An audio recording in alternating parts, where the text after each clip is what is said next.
El contenido y las imágenes de este programa se difunden con fines noticiosos y de interés público. Además, los comentarios, opiniones y expresiones de sus invitados son responsabilidad exclusiva de ellos y no representan ni deben interpretarse como la opinión de este canal. EICNEX, nuestros periodistas y presentadores mantienen un nivel de compromiso con su audiencia, de entretener e informar de manera objetiva y con responsabilidad.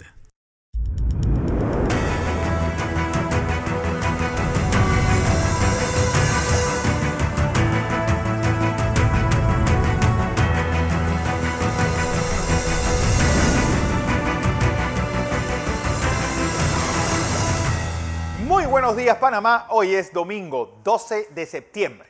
Un día en el que no puedo empezar sin antes felicitar a reijaneños, chorreranos, capireños, alangeños y macaraqueños. Hoy están de fecha de fundación y habrá tiempo para fiestas. Una semana en el que, pues, hoy terminan las vacaciones de medio año. Mañana debe empezar el tercer trimestre del año lectivo 2021, con esa gran incógnita. ¿Volverán los muchachos a clases en algún momento? Eso con el tema del relajamiento que va a haber, con el tema, con lo del toque de queda, pues pasado ahora a la 1 de la madrugada. Bueno, también está qué debe pasar a partir de mañana. Bueno, y empieza con esa negociación Capac-Suntrack, el Suntrack entregó su pliego de peticiones el pasado viernes, así que pues algo que puede tensar el mercado laboral en un momento en el cual el desempleo parece estar disparado.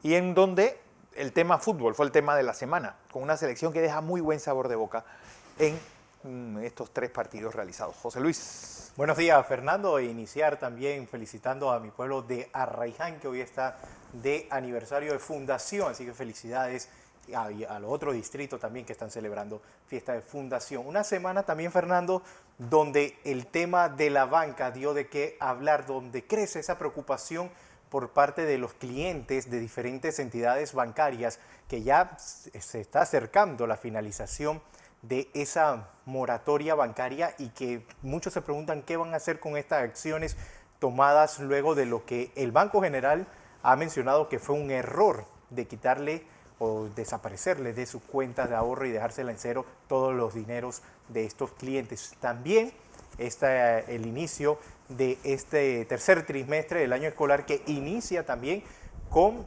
la entrada de algunos estudiantes de manera presencial en algunos de los colegios. Sin embargo, también, Fernando, hablar sobre este tema de las reformas al Código Electoral, donde los magistrados del Tribunal Electoral se retiran de este debate. Sin embargo, culminando la semana, se logra como una especie de acercamiento, porque este martes habrá una reunión entre miembros de la Comisión de Gobierno, también el presidente de la Asamblea Nacional de Diputados y los magistrados del Tribunal Electoral, para ver cómo regresan nuevamente a esta mesa o a esta discusión que se da en la Asamblea Nacional de Diputados y que ha sido también fuertemente criticado estas reformas que se le están haciendo a muchos artículos, Fernando. Bueno, a muchos artículos no, a muchísimos.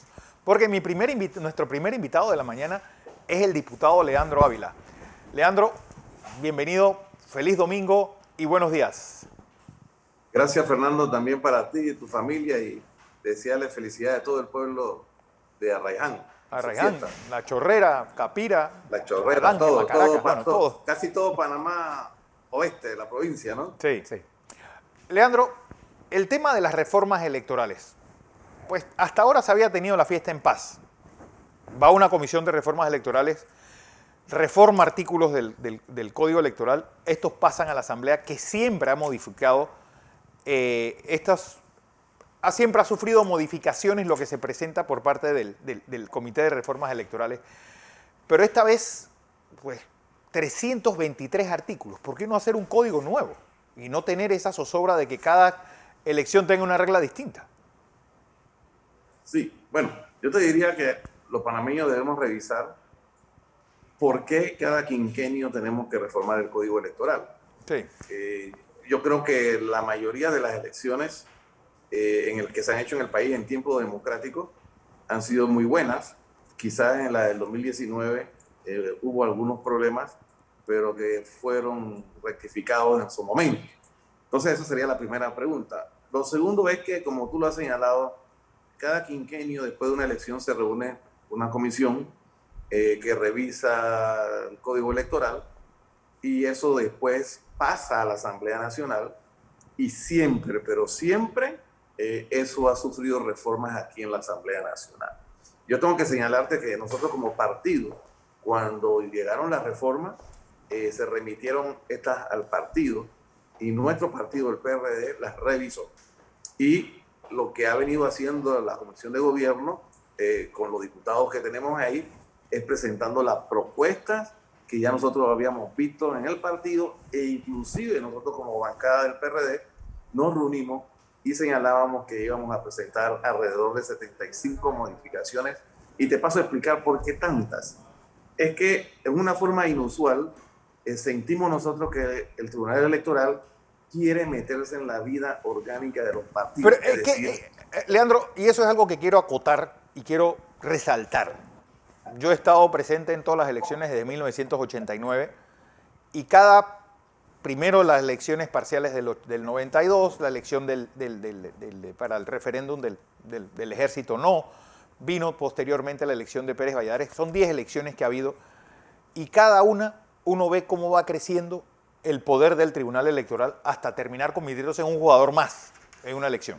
Correcto. Entonces nosotros sentimos que en el caso de los partidos, y no solamente del PRD, de todos los partidos, esas reformas apuntan a querer controlar nuestros procesos internos, a controlar nuestras elecciones internas, a determinar cuáles serían las fechas de esas elecciones por parte del Tribunal Electoral, ¿no? Entonces nosotros decimos, no, espérate, ese no es el papel del Tribunal Electoral. El papel del Tribunal Electoral es organizar, es custodiar todo lo que es un proceso de elecciones nacionales para todos los cargos de elección, pero los partidos tienen su propio régimen interno y en base a esos regímenes es que nos guiamos. Entonces, sentimos que en esta reforma hay más de 20 artículos que apuntan por parte del Tribunal Electoral a tener un control más férreo sobre la vida orgánica de los partidos y en ese sentido va gran parte de la reforma que nosotros hemos presentado en la Comisión de Gobierno. Pero a la larga no pasa el viejo adagio americano del que paga manda.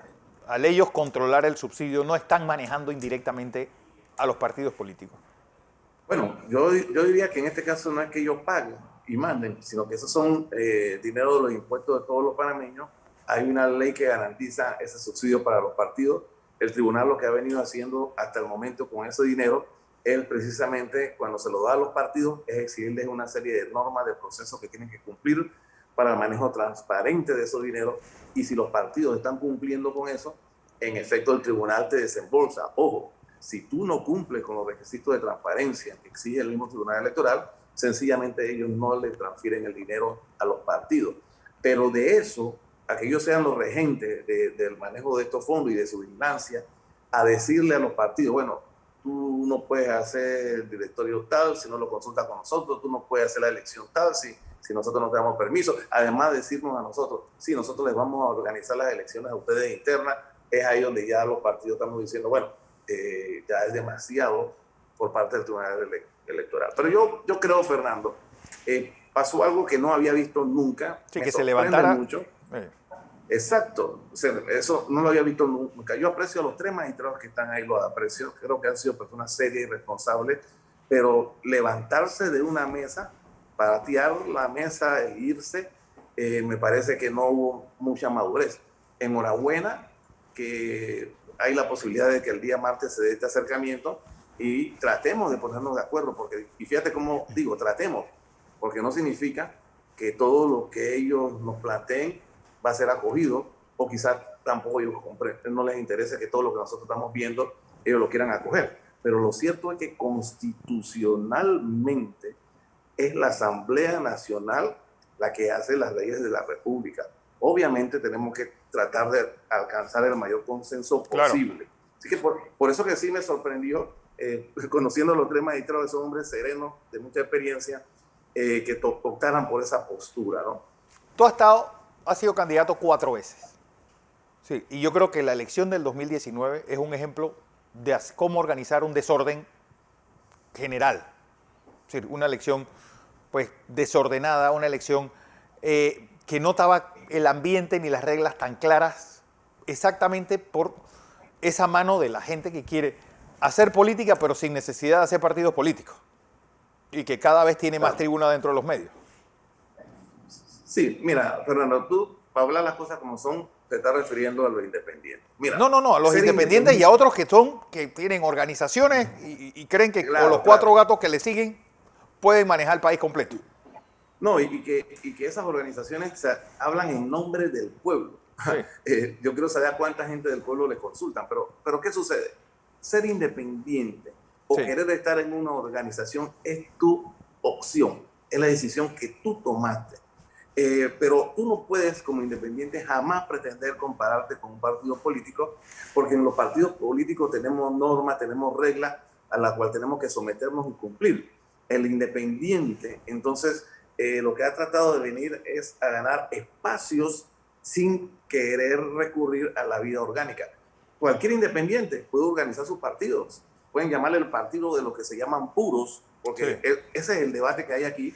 Aquí hay mucha gente hablando de la corrupción galopantemente, sin llevar ninguna prueba a las autoridades, pero ese es el estribillo que se usa en estos últimos tiempos para tratar de demeritar la labor de un gobierno o de demeritar la vida partidaria. Entonces se venden como la opción que va a resolver todos los problemas. Entonces, pero ese es el derecho que ellos tienen. Lo que ellos no pueden es venirle a imponer a los partidos políticos en donde está 1,5 millones de panameños inscritos. Significa que 1,5 millones de panameños creen en los partidos políticos.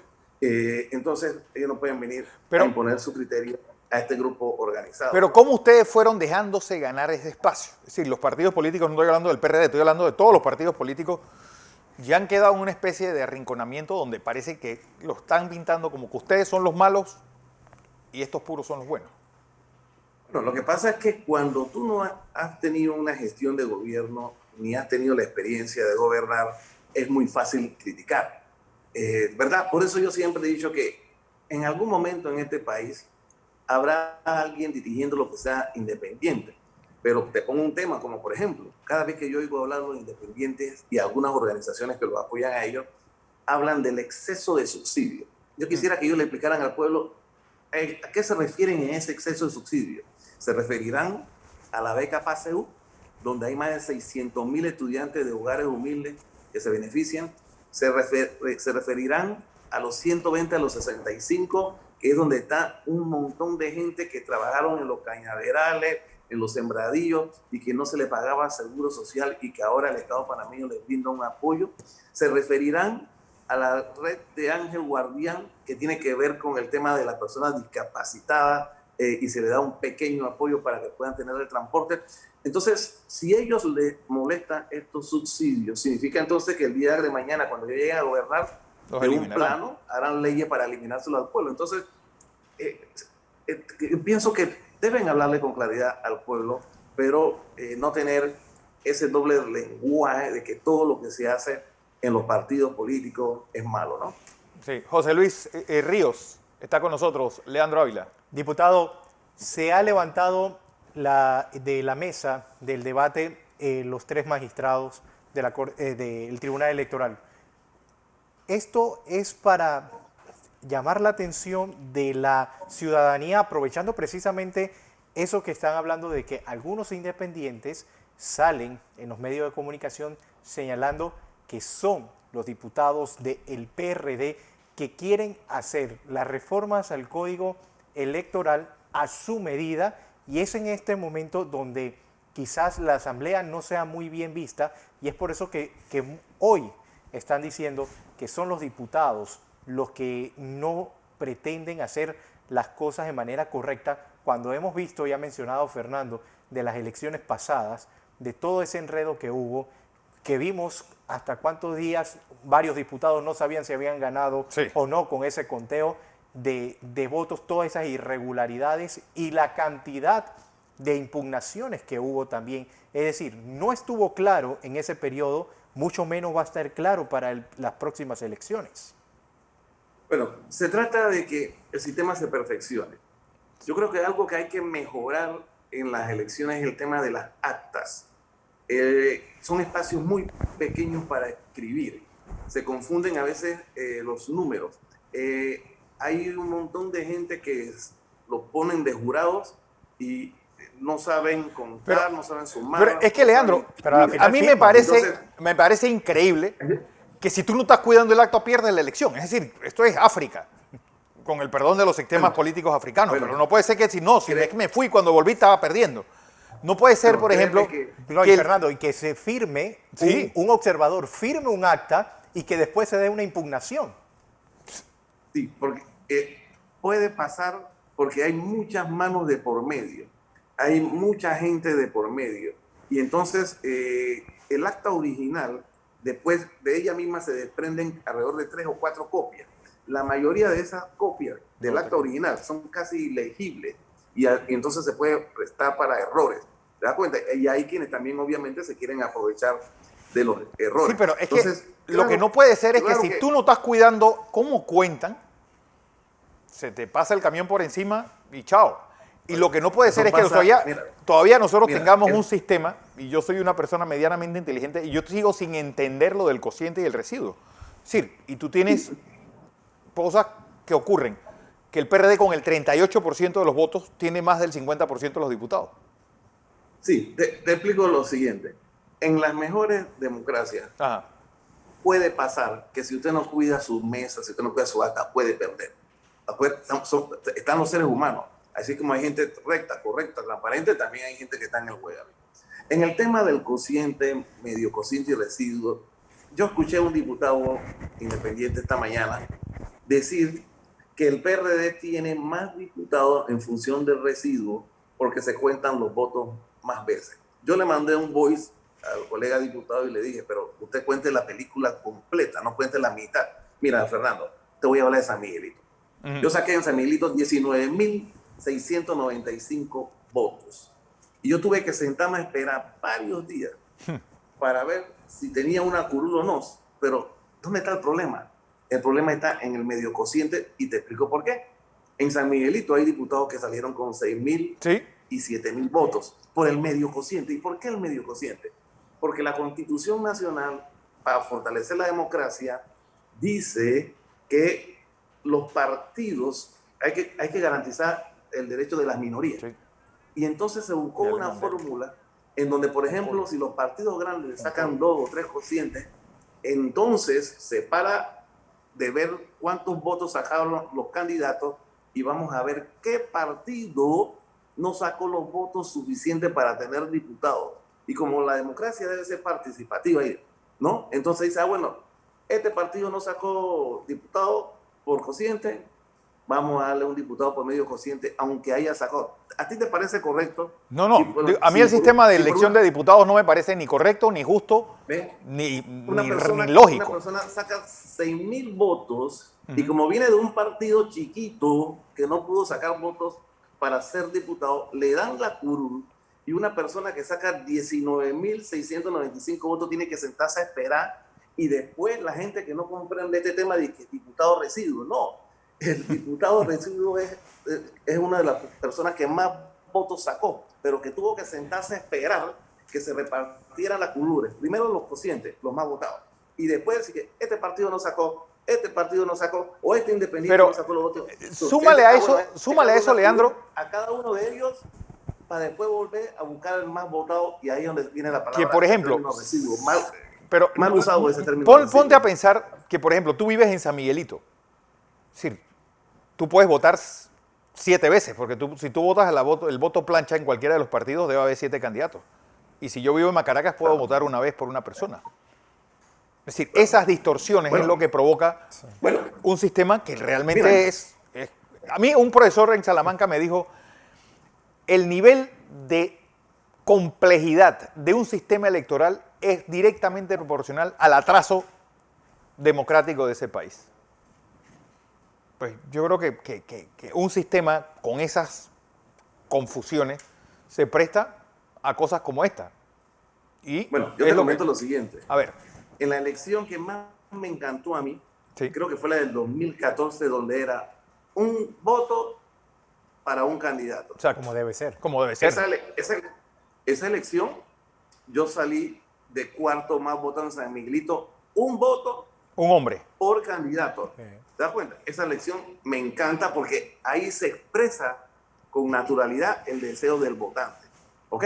Es cierto, en los circuitos plurinominales, si estás en uno de 4, es como quien dice la persona puede emitir 4 votos, si estás en uno de 7, pero me guste o no, creo que inclusive en esa materia hay un fallo de la Corte Suprema de Justicia que indica que el ciudadano que vive en un circuito plurinominal tiene derecho a emitir los votos de cuántos candidatos a diputados sean elegidos en ese área.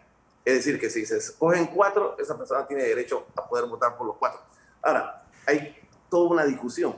¿Por qué no le permite a esa persona no solamente votar por los 4 del mismo partido, sino no 4 distintos? Por 4 partidos distintos. ¿Te das cuenta? Esa es una discusión que yo siento que es la oportunidad de ponerla en la mesa. Pero, por ejemplo, ¿esos temas se discutieron dentro de este paquete de reformas? Bueno, este tema específico no se ha discutido. Lo que se ha discutido es que si tu cociente fue, por ejemplo, de 48,000 votos, o sea, es decir, por el PRD votaron 48,000 personas en San Miguelito y alguien sacó 19,000 votos, restarle a esos 48,000 votos estos 19,000 y los votos que te queden, entonces eso sería el residuo. Con ese método, ¿sabes lo que quieren hacer? ¿Qué? Con ese método lo que quieren hacer es fortalecer las candidaturas de independientes. Porque el único diputado, y valga decirlo, que salió como independiente altamente votado es el diputado Juan Diego Vázquez. Sí. Los demás son diputados independientes con 9,000 votos, 11,000 votos. Con ¿Te residuo. das cuenta? Lo que significa que la gente sigue creyendo en los partidos políticos, pero además, cuando vienen las elecciones, los partidos políticos son una maquinaria. Ejemplo, mira lo que pasa con nosotros en el PRD. Nosotros el 18 de septiembre tenemos ya un directorio. ¿Para qué ese directorio? Definir nuestra hoja de ruta, rendición de cuentas, cuándo van a ser nuestras primarias. Entonces, nosotros que vamos a primaria, nos vamos fortaleciendo 2 años y medio antes. Nosotros vamos a escoger nuestro delegado ahora en enero. Todo es un proceso de elección. Entonces nosotros nos vamos calentando el motor poco a poco, pero cuando ya faltan 6 meses para las elecciones, ya el PRD tiene su maquinaria a todo vapor. Pero entonces, la pregunta, Leandro, porque encima tienes esa restricción de 90 días que es absurda. Es decir, y eso funciona pues para los más grandes y los más organizados, que son los partidos políticos. 90 días de campaña es nada. Encima con Semana Santa en el medio. Carnavales, como tocó la otra vez, que el lunes, el sábado y domingo de carnaval no se podía hacer publicidad, pero sí el martes. Entonces, pues, todo el enredo que hubo en las elecciones del 2019. Pero esa reforma viene del quinquenio pasado y te explico por qué. ¿Sabes? Los técnicos, los expertos, los grupos estos que influencian, que pretenden influenciar a la sociedad. Ninguno de ellos ha manejado una campaña en su vida. Bueno, pero ellos decían hace 5 años atrás que no podíamos tener el país en un proceso de elecciones de 1 año y medio, de 1 año, y entonces ellos mismos pidieron reducir los tiempos de las elecciones. Ahora, si me preguntas a mí... Y ustedes de bien mandados en la Asamblea lo aceptaron, pero es que el problema también es que ustedes cedieron gran parte de esa iniciativa. Por ejemplo, ustedes tuvieron la primaria, creo que fue en septiembre o octubre del 2018, esconderse hasta febrero del 2019. Es como absurdo. No, lo que sucede es que cuando tenemos la primaria y ya el partido tiene su candidato, nosotros no nos escondemos. No, digo, esconderse públicamente, porque no puedes hacer campaña. Bueno, esa es una realidad. Sí. Pero lo que te quiero decir, mi experiencia, es que si me pones la campaña que dure 1 año y medio o me la pones que dure 3 meses, para efecto del candidato, es el mismo costo. Claro, exactamente el mismo costo. Es el mismo costo porque así mismo te van a facturar por los 3 meses como si fuera 1 año y medio. ¿Y ahora cuánto está el tope? Estamos tocando ese tema. Ahora que mencioné la palabra facturar, otra cosa con la cual hubo un choque en la Comisión de Gobierno fue el tema del monto de campaña para los diferentes cargos. Y la pregunta que uno tiene que hacerse, si todos sabemos que cada año las cosas cuestan más, porque el Tribunal Electoral bajó el tope de la campaña presidencial. ¿En cuánto lo está dejando, diputado? 7.5. Dígame. ¿En cuánto lo está dejando ahora? Lo bajaron de 10 millones que fue en el quinquenio pasado, lo bajaron a 7.5 millones de dólares. Ok, entonces yo me preguntaría, la publicidad va a ser más barata. Sí. Las banderas son más baratas, los todo va a fotos ser en más redes barato. sociales son más baratos, Sin embargo, cuando revisas el presupuesto del Tribunal Electoral, cada vez es más todos alto. los años sube. todos los años se incrementa. Entonces, o sea, tampoco es que al PRD le interesara que fueran ni 30 ni 20 millones de dólares, pero el PRD tuvo que subir la parada en el sentido de que si tú me estás diciendo que de 10 millones que ya se tenía de hace 5 años, me lo está bajando a 7,5, entonces nosotros te decimos 20 para precisamente volver a quedar en los 10. No sé si me explico. Sí.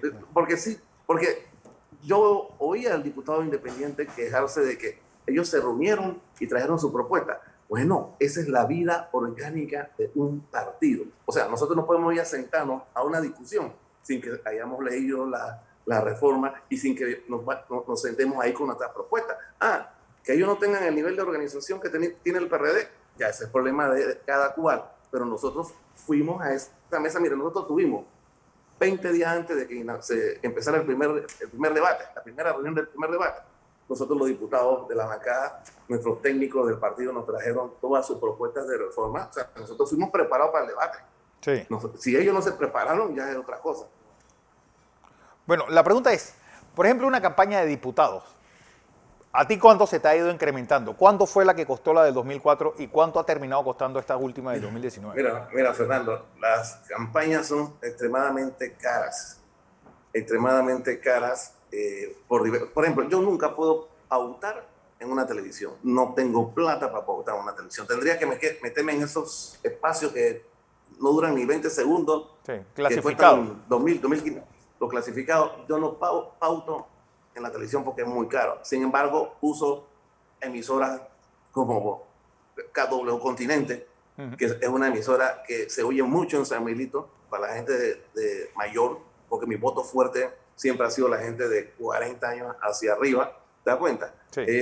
Entonces ahí es donde más me meto, pero tratando de minimizar, y por eso me cuesta mucho en ocasiones salir, porque no disponemos de los fondos, porque cada vez las donaciones son más restringidas. Claro. En esta campaña que pasó, una persona para poder dar una donación de $10,000, la persona prefería no hacer nada porque tienen que llenar una serie de papeles, su nombre tiene que aparecer publicado por todos lados. Entonces la gente se cohíbe porque no quieren. Entonces cada vez la posibilidad para un diputado, para un representante, para un alcalde de recaudar fondos se hace mucho más duro, ¿no? Entonces aquí hay otro debate. Bueno, no quieren que los montos de campaña vengan del sector privado. Bueno, asumámoslo de manera estatal. No, pero es que la plata del Estado no se puede usar para eso. O sea, entonces, ¿qué queremos? ¿Qué es lo que quieren? O sea, si no lo puede financiar el Estado, entonces la empresa privada lo va a poner. Claro. Entonces, José, después quiere decirle a esa empresa, diputado, ¿sabe qué? En 5 años no puede contratar con el gobierno porque fuiste donante. Entonces la gente dice, mejor no dono. ¿Por qué hablan de coartar la libertad de expresión a través de las redes sociales, donde señalan que supuestamente ustedes los diputados no quieren que se le haga críticas en periodo de campaña? Bueno, yo pienso que cuando tú estás en campaña, las críticas se traducen a través del voto. Lo que ha sucedido es que aquí hay ciertas organizaciones que agarran, cogen tu foto, la montan en una valla y ponen lo que a ellos les parece que es, te ponen lo que les dé la gana, entonces tú te la tienes que aguantar y tú no puedes accionar contra ellos. ¿Te das cuenta? Entonces, que se demostró en estas elecciones que pasó que para que el tribunal entrara a clasificar si ese contenido era válido o no, pasaban 30, 45 días, pero mientras tanto tu nombre estaba trepado en una pancarta que decía de ti lo que a ellos les da la gana de decir. Porque claro, es que es muy fácil aquí etiquetar. Si yo le quiero decir a alguien una cuestión, yo le digo es corrupto y le pongo su foto y ya. ¿Te das cuenta? Entonces, yo creo que por ahí es donde se planteaba que esos exabruptos no se deberían dar. claro. O sea, yo pienso que debemos llevar una campaña de respeto y de tolerancia.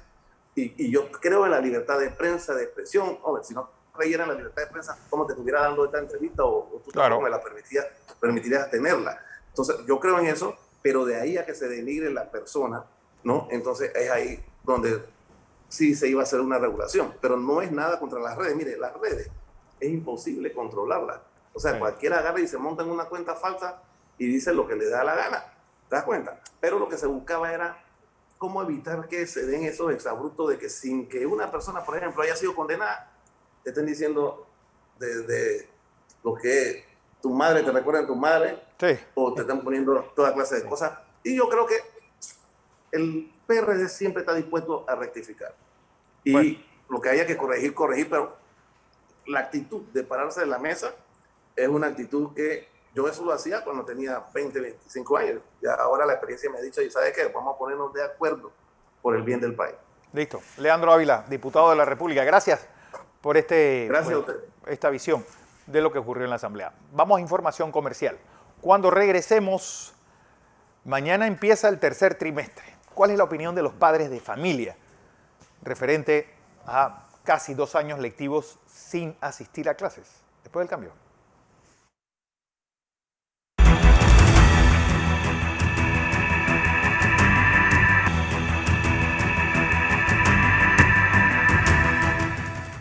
Pues nuestro siguiente invitado es Abdiel Bedoya, él es presidente de la Confederación de Padres de Familia. Mañana debe empezar el tercer trimestre, último trimestre del año lectivo 2021. Debe ser este presencial. Don Abdiel, buenos días. Buenos días, don Abdiel. Buenos días. A ver, yo creo que ustedes han tenido un dolor de cabeza en estos 2 años. Ha sido los que han llevado el peso de todo el sistema educativo nacional, han sido los padres de familia. Así es, no tiene duda que eso ha sido así. Bueno, y la pregunta es, ¿qué esperan ustedes de este último trimestre? Ya el toque de queda va a empezar a la 1 de la mañana, están abriendo ya eventos masivos y siguen las clases sin empezar. Bueno, mira, es preocupante porque nosotros hemos estado solicitando que se den las clases semipresenciales producto de que los estudiantes no están recibiendo la información completa y ni la van a recibir a pesar que puedan regresar semipresencial. Pero hay la esperanza pues que el equipo, padres de familia, los estudiantes y los docentes se haga el trabajo para que el muchacho reciba la mayor información posible.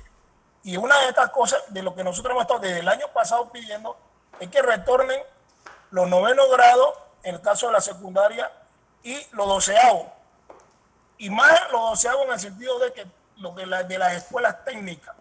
Ni un muchacho aprende a soldar viéndolo por televisión, ni en una figurita, ni en un dibujito. Eso hay que hacerlo en la práctica. Eso se aprende haciendo, igual que todas las carreras técnicas. Pero entonces, señor Bedoya, ¿ustedes están de acuerdo que retornen de manera presencial? Sin embargo, los docentes siempre ponen una traba para que no se dé ese retorno a clase. Primero fueron las vacunas, ahora están vacunados, ahora dice que quieren que sea el certificado que diga que esta escuela puede abrir, que sea firmado por el Ministerio de Salud. Y si eso viene el día de mañana, pasado se van a inventar otra cosa. Así es, pero lamentablemente, decimos en buen panameño, Meduca no se ha puesto los pantalones para resolverse. Sí. Cada vez que ellos salen con una situación nueva, Meduca las asume y deja pasar tiempo y nuestros hijos perjudicándose en la educación. En una escala de 1 a 10, ¿cuál usted cree que es el nivel de preparación con que van a salir los muchachos de estos años lectivos 2020 y 2021 semipresenciales? Lamentablemente te diría que de 1 a 5. Sí, han entendido menos de la mitad de lo que debían haber estudiado en estos 2 años. Así mismo es. Producto de todas las cosas. Producto de no tener la buena conectividad. Producto de que hay docentes que ni siquiera se han conectado. Producto que hay docentes que le ponen una tarea y que entregan entre 15 días. Producto que los padres de familia también han tenido dificultad con conectarse o conversar con los profesores. ¿Cuál es el resultado? ¿Cómo le están yendo a los hijos? De algunos lo tratan hasta con grosería y no abren la manera de tener un contacto directo con los padres de familia. Porque también esa saturación de material, no solamente a los jóvenes de secundaria, sino a lo de primaria, incluso hasta de maternal, señor Bedoya, que hay niños que están en prekinder y kinder y los saturan de trabajos en una hora de clase, y la primaria ni se diga, y todo es a manera de que, bueno, lo vamos a hacer oral, no hay conversación, no hay un diálogo con los estudiantes, por lo que se necesita también una diferencia o diferenciar qué es clase virtual y qué son módulos, porque a la final lo que están haciendo aquí son módulos. Sí, lamentablemente hay una enredadera de cosas, ¿verdad? Sí. Y han entendido ellos de una forma u otra que ahora le mando 30, 20, 40 tareas en un día para enredarlos y tenerlos allá, pero de esa manera no se aprende, ¿verdad? Sí. Entonces, si tú te das cuenta, lo estarían haciendo como de maldad, ¿o qué? O para ellos poder no tener que conectarse mayor tiempo y tener a los muchachos enredados con las tareas que les presentan, que es verdad, le ponen un pocotón de tareas y a veces se la dan de un día para otro. ¿Cuál es la posición de la Confederación? Porque al final es el consenso que hay entre las diferentes asociaciones de padres de familia de la República. ¿Hay una posición concreta de ustedes? ¿Cuál debe ser la forma como se dé este último tramo del año lectivo 2021? Bueno, nosotros como Confederación en la reunión que tuvimos hemos planteado los años más críticos que esperamos que son los críticos. Uno, el primer grado, que es un grado importante, porque el muchacho debe aprender a leer y a comprender. Claro. Esa es una de las situaciones difíciles en ese grado. Y después, bueno, el noveno grado, porque va a tener una situación de venir del noveno grado a 10º grado, que le va a variar. También en el 7º grado, la misma situación, el muchachito del 7º grado que vaya a pasar a la secundaria, a primer año o a 7º grado, hay una dificultad grandísima y en estos momentos peor con la matemática, comprender que va a tener un profesor por cada una de sus materias, no como cuando está en la escuela primaria que tiene una maestra para todo, con excepción de educación física y otra cosa que tiene maestros especiales. Y el grupo es el de 12º año en todos los sentidos, porque la parte de la educación científica, esos muchachos no han hecho un laboratorio en 2 años. Sí. Y antes de eso, ¿qué dieron? No se sabe si completaron o no se completó el ciclo. Entonces, en la carrera técnica ni se diga, lamentablemente es así. Y esta situación, con una complicidad tal vez del MEDUCA y los docentes que no han querido hacer el retorno como debe darse para que ese muchacho de forma presencial aprenda, porque nadie aprende de esta manera, difícilmente se aprenderán alguna cosa, pero no todo. Una dirigencia magisterial, señor Bedoya, que se opone a todo, un ministerio de educación bastante débil para enfrentarse quizás a este gremio docente, y la tristeza que da es ver, como yo entrevistaba la semana pasada a un estudiante, prácticamente mendigar por retornar a clase para tener algo de conocimiento y poder enfrentarse el día de mañana a un examen de admisión a la Universidad Nacional. Así es. Y lamentablemente ellos, los docentes, no les ha preocupado esa parte con sus propios alumnos, que ellos aman, dicen que los quieren. Eso es cuento. Sin embargo, es bueno cuando llegue el día 15 o el día del cobro de MEDUCA y meter la tarjeta o recibir un cheque con tu salario completo, claro, cuando todo el resto del país ha estado sacrificado, los estudiantes perdiendo la oportunidad de tener conocimiento. Y la parte débil de esto ha sido MEDUCA, porque las organizaciones de docentes lo han arrodillado a MEDUCA. Y MEDUCA arrodillado, más eso, tratando de darle golpes a los padres de familia, convocándole elecciones a las asociaciones, los directores del centro, cuando eso es totalmente ilegal de acuerdo a los decretos nuestros. Bueno, señor Bedoya, vamos a ver qué pasa mañana y sobre todo cuál va a ser esta recta final del proceso académico 2021. Como siempre, un placer. Feliz domingo a usted, don Abdiel Bedoya, de la Confederación de Padres de Familia de la República de Panamá. Vamos a información comercial. Cuando regresemos, el mundo. Alonso Correa con nosotros.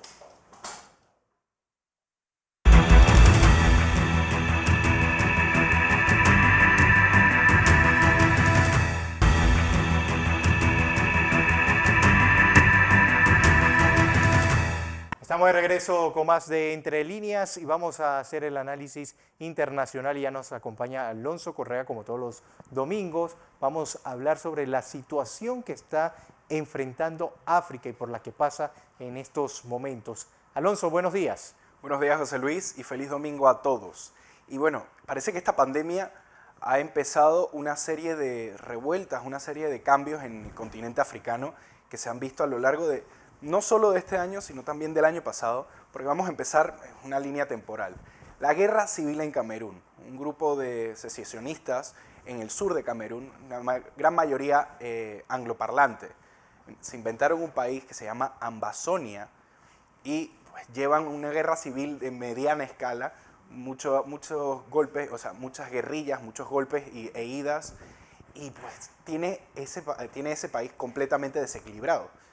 Hemos visto que gracias a la pandemia han podido recuperar gran parte de sus actividades y volver a las andadas, enfrentarse al ejército y conseguir pues, apoyo de la gran parte de la población angloparlante. También vimos el golpe de Estado en Guinea, pero eso va enseguida. Antes del golpe de Estado, Sudáfrica, luego de que se terminara el juicio al expresidente Jacob Zuma, vimos una serie de saqueos, de incendios, de protestas. O sea, el país se puso patas arriba y pues, vimos imágenes, creo que de película de terror. Carreteras llenas de carros vacíos, papeles volando, supermercados completamente incendiados, edificios demolidos a punta de fuego. El país se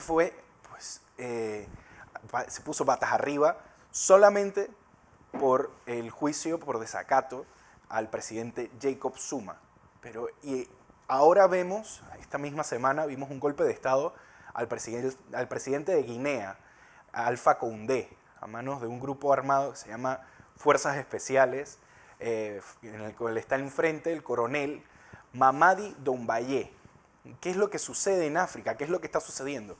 Pues lo que parece ser es una nueva reestructuración del continente. Vamos a ver dentro de poco tiempo que el continente pues, va a empezar a reestructurarse por toda esta serie de fronteras artificiales que hicieron la gran parte de las colonias europeas en el continente, así que podemos estar regresando a una época postcolonial del continente africano, en donde hay muchas guerras civiles, muchos enfrentamientos, muchos intentos de genocidio entre tribus que se odian, y hay que tenerle el ojo encima al continente, porque esto solamente ha sido, yo creo que el inicio del fin de muchos de los países que integran a este país.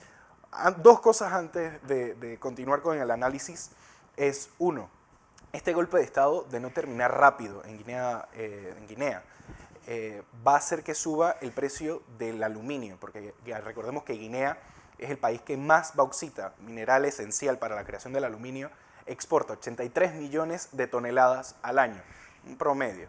¿Eso qué quiere decir? Que los automóviles, los electrodomésticos, todo lo que esté hecho con aluminio va a subir, va a encarecerse.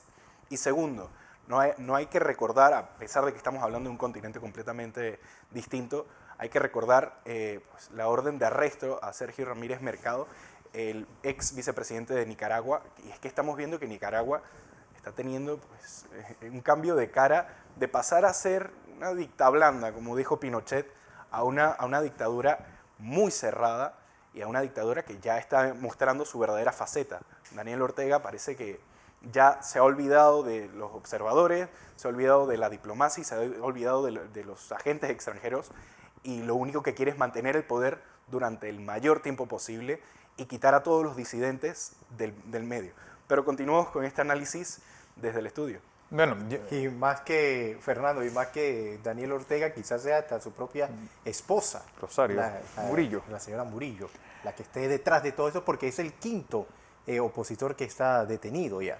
O sea, yo quiero añadir a lo que dice Alonso en África, porque también los buenos ejemplos hay que resaltarlos. Y por ejemplo, me llamó la atención, y a aquellos que son fanáticos del fútbol, que ahora que el Paris Saint-Germain es un equipo lleno de estrellas, pues si ven el buzo de entrenamiento de ellos dice Flying Rwanda, pues hay que chiperlarle el ojo a Ruanda, ese país donde hubo un genocidio hace 30 años, y que las fotos de Kigali, y quienes han ido a Kigali, su capital, me han dicho, es la ciudad más limpia de África, y tal vez una de las más limpias del mundo.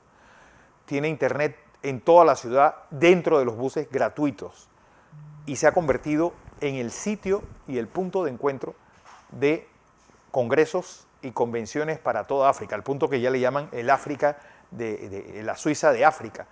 Así que los buenos ejemplos también hay que seguirlos. Y lo que está haciendo Ruanda para mejorar su turismo, nosotros también somos un punto de encuentro. ¿Y qué estamos haciendo nosotros para no hacerlo? Así que yo creo que los buenos ejemplos también hay que ponderarlos. Sobre el caso de América Central, bueno, esta carta firmada por expresidentes, de los cuales 3 de ellos panameños, Mireya Moscoso, Martín Torrijos y Ernesto Pérez Valladares, criticando este intento de reelección de Nayib Bukele en El Salvador. Además, el desastroso inicio de las criptomonedas en El Salvador. Y es una oportunidad importante para la banca panameña, obviamente, pues con esa incertidumbre que da el cambio de moneda. Porque también ya se está queriendo implementar aquí, ya han presentado algunos proyectos, Fernando, y ¿qué tanto se conoce de las criptomonedas en nuestro país? Y tenemos que tomar el ejemplo de lo que está pasando en El Salvador. Miren todo lo que las personas no han tenido un conocimiento de cómo se maneja esto, y se está aprovechando esto, Fernando, quizás es por el momento en que está como de moda hablar de eso, y no tenemos que ir hacia ese punto. Tenemos que tener conocimientos de qué significa esto para poder implementarlo o no en nuestro país, porque podría ser a la final hasta peligroso, Fernando, cuando nuestro país se encuentra en lista de paraísos fiscales, en listas grises que se conocen. Listas grises, y por lo que se está diciendo, con Alemania tratando de incluirnos en listas negras. Así que pues es un tema delicado. Seguro va a ser noticia la siguiente semana esa intención de Europa, y sobre todo una campaña que recerá pues en los próximos 3 meses de Europa hacia los diferentes paraísos fiscales, entre ellos Panamá. Para agregar un poco acerca de las criptomonedas, yo creo que pues, es un tema del que se cree que esto es una panacea. Esto es, pues se abrió un cofre lleno de oro y solamente hay que alzar la mano y agarrarlo. Y creo que eso no es así. El Bitcoin realmente se mueve como la bolsa de valores. Sí. Es un activo, una acción más, y gran parte del atractivo que tenía el Bitcoin, que va a empezar a perderlo, es que no estaba a manos de ningún gobierno. Era un ente completamente independiente de cualquier tipo de negociaciones, de diplomacia. Era algo que estaba ahí. Tiene un grupo muy grande de personas que mantienen o que tratan de mantener el valor, pero que va a empezar a tener muchísimos y graves problemas para todos los países que quieran adoptarlo como moneda oficial, una vez que pues, se vea que va a haber gobiernos que se involucren o influyan en el valor de la moneda, y esta empieza a perder, pues, como lo vimos a inicios de año, el valor de manera catastrófica. Así que yo creo que hay que tener cabeza fría y pensar bien cuál es el próximo movimiento, porque las criptomonedas ya primero tuve la idea Venezuela para mantener el valor del bolívar, y estamos viendo que hace 2 semanas tuvieron que quitarle 6 ceros más a la moneda, y ahora El Salvador lo toma también como moneda oficial. Pero es que el Bitcoin, el Litecoin, el Ethereum, todas estas criptomonedas no son más que acciones a algo que no existe. Sí. Y eso es un punto muy importante a tener en cuenta para todas estas operaciones. Sí, una payasada más inventada por los millennials, y que creen que eso pues es algo... Uno tiene que manejarse con cosas que entiende.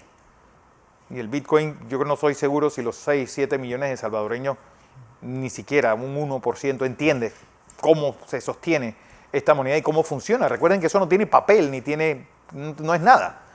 Así que vamos a ver esta nueva payasada de Nayib Bukele, cuánto tiempo más va a durar. Y que le ha costado la popularidad, Fernando, solamente por tocar este tema. Así es. Yo creo que otro de los temas importantes, bueno, viene el tema de las reformas electorales, y esa reunión de la próxima semana inicia este periodo de clases. Viene este congreso extraordinario de la directiva del PRD. Todo eso va a ser esta siguiente semana. Adicionalmente, pues, bueno, y después de lo ocurrido con el juego de fútbol, ¿qué? Pues volvemos a oír y volvemos a no saber ni hablar de fútbol hasta el octubre, hasta la segunda semana de octubre.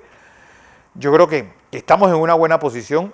Ha dejado muy buen sabor de boca nuestra selección, y yo creo que es momento también de ir aupando a los muchachos ir tratando de hacer pues el tema fútbol un tema importante y que pues no aparezca y desaparezca, sino que sea tema temporal para que pues lleguemos a estos 3 partidos que vamos a bailar con 2 de las más feas de la CONCACAF, Canadá y Estados Unidos. Sí, que el primer encuentro que será el C7 de octubre con El Salvador, Fernando, una selección de fútbol de verdad que ha venido cambiando su manera de jugar, que ha sorprendido a muchos, más de atacar que de defender. Y por otra parte, Fernando, ver cuál va a ser el pronunciamiento de la Cancillería panameña ante el no cumplimiento de Colombia en el tema de los migrantes, porque están entrando migrantes a diario y no la cantidad de lo que se había mencionado. Alonso estuvo también por allá por Darién, Alonso, donde se veía toda esta situación, donde siguen entrando más migrantes a nuestro país. Yo pues estuve este lunes con la Defensoría del Pueblo y la directora de Migración en Darién, pues, visitando 2 de los lugares donde más migrantes llegan. Nosotros tenemos un convenio con Colombia, un convenio firmado, donde 6 de los 7 días a la semana deben entrar no más de 500 migrantes por la selva. Yo pude ver pues, la desesperación en la cara de las personas que hace nada los acababan de robar y despojar de todos sus documentos y dinero. Pues pude ver las picaduras de chitra y de mosquitos que tenían en todo el cuerpo. Niños de menos de 1 año, pude ver pues, a familias enteras y mujeres embarazadas que caminaron 7 días de la selva del Darién para llegar aquí a Panamá. Y realmente puedo decir que felicitaciones al manejo y a la administración, porque muchos de ellos vienen de esos 7 días de que Colombia muchísimas veces no les da ni agua ni comida, es más, ni siquiera los registran, simplemente los mandan a caminar. Y aquí, por lo menos estuve en Bajo Chiquito y en San Vicente en Darién, y pude ver que aquí se les trata bastante bien, el registro es bastante rápido y muchos de ellos no tardan ni siquiera 1 día en llegar al otro lado gracias a los buses. Y esto no solamente hace que el movimiento de los migrantes para ellos sea menos traumático, sino que también ayuda a aumentar la economía de estos pueblos del Darién. Muchas veces pues, aldeas bastante pequeñas que están ganando muy buen dinero gracias al manejo de estas personas que están tratando de cruzar nuestro país. Y que sigue también el tema de la inseguridad, y más con esto que, Alonso, que vienen estos migrantes que son víctimas de estos tratantes de personas que les roban lo poco que tienen. Imagínate en el centro cómo estamos con el ministro de Seguridad señalando, manifestando que el país no es inseguro, lo que ha caído como un balde de agua fría a muchos de los panameños que se preguntan, que estamos viendo las cantidades de los robos, pero también es la posición de la canciller panameña ante este incumplimiento por parte de Colombia. Y aprovecho, Fernando, también para hablar sobre el tema de salud, donde hemos visto una baja bastante considerable de los casos de COVID-19 en nuestro país, un RT que ha disminuido bastante, que se encuentra en 0.86, seguimos a la baja, y es por eso que las autoridades de salud han mencionado que hay que seguir con esas medidas de bioseguridad, que a pesar del levantamiento de estas medidas de restricciones en algunos de los distritos que inician el día de mañana, son varios los distritos que quedan sin toque de queda, están solicitando que sigan con esas medidas de bioseguridad y que dentro de 15 días, dentro de estos 15 días se podría estar tomando la decisión si Panamá colocará una tercera dosis a pacientes con enfermedades crónicas, y se está evaluando cuáles serían esas enfermedades crónicas para que estos pacientes se coloquen esta tercera dosis, Fernando, sobre la vacunación de Pfizer, más que todo. Y sobre todo que estamos haciendo las cosas bien, y eso yo creo que es importante resaltarlo. Asistan a su vacunación. Hay mucho cuentero diciendo de que las vacunas te van a provocar un montón de enfermedades. Un montón de enfermedades vas a tener si no te vacunas y te dé el COVID. Aquí somos 3 los que podemos dar fe de que las vacunas son efectivas, los síntomas son mínimos si uno tiene las vacunas, y obviamente seguir guardando esas medidas, usar tu mascarilla, lavarte las manos frecuentemente, ya no nos están tomando la temperatura, así que, y sobre todo mañana que ya viene pues la jornada hasta la 1 de la mañana, hacerlo con prudencia. Eso es lo más importante. Bueno, yo les recuerdo que este programa se retransmite por KW Continente. Usted, bueno, yo salgo por 15 días, así que aquí quedarán en compañía, en la grata compañía de José Luis Ríos, Alonso Correa y el ingeniero Guillermo Antonio Ruiz, que se nos envuelve la próxima semana. A todos, gracias por su sintonía, feliz domingo, suerte en la lotería y nos vemos el próximo domingo aquí en Entre Líneas.